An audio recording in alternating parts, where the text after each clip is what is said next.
Stir-fried with banana blossom, homemade tomato sauce at kiniing. Gawin po natin. Ito, banana blossom. So para ma-hydrate yung ating banana blossom, ibabad muna natin siya. At i-prepare na po natin yung ating ibang mga kailangan. At para special yung ating lutuin, lagyan po natin siya ng Lloyd's Kitchen kiniing. Smoked meat, available po ito. Check niyo po yung comment section. Dahil po yung ating mga kailangan. Ito, bawang, onion leeks, cauliflower. Ito yung binabad po nating banana blossom. Meron po tayong celery. Ito, meron po tayong bell pepper, kamatis, onions. And ito, kailangan po natin ng cabbage, enoki mushroom, at syempre, yung bida po natin, kiniing. Gawin na po natin. Konting mantika, yung ating bawang.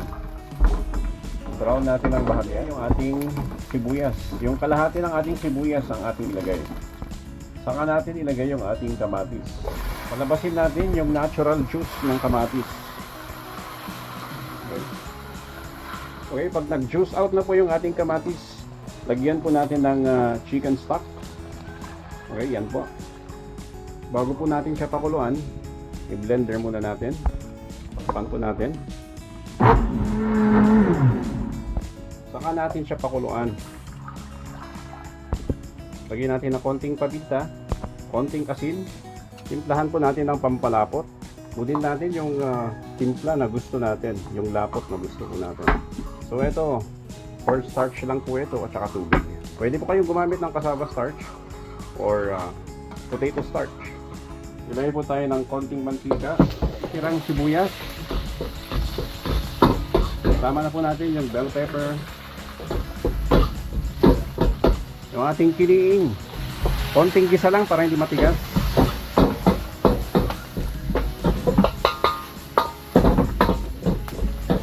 Ito, cauliflower. Tama po natin yung ating repolyo, onion leek, celery.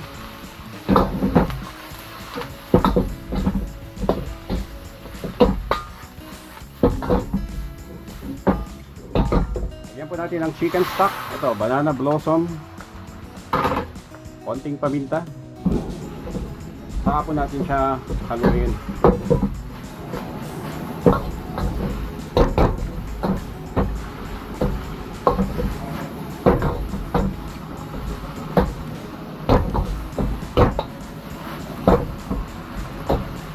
Serve na po natin habang mainit pa.